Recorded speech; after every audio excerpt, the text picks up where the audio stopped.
हरि ओम।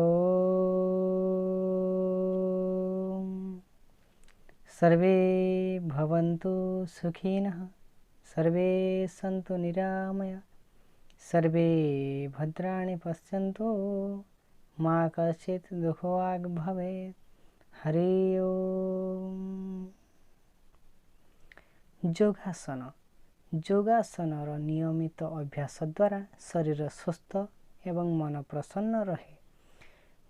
पद्मासन।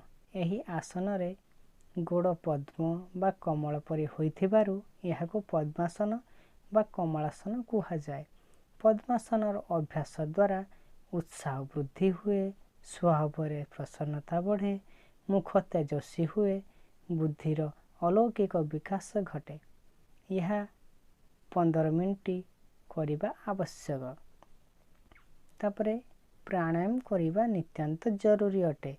प्राणायाम भस्त्रिका प्राणायाम 5 रु 7 सेकेंड रे धीरे धीरे गभीर श्वास नेबा एवं छाड़िबा।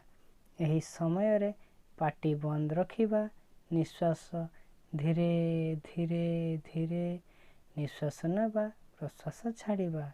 यह हेउछि भस्त्रिका प्राणायाम। हरि ओम।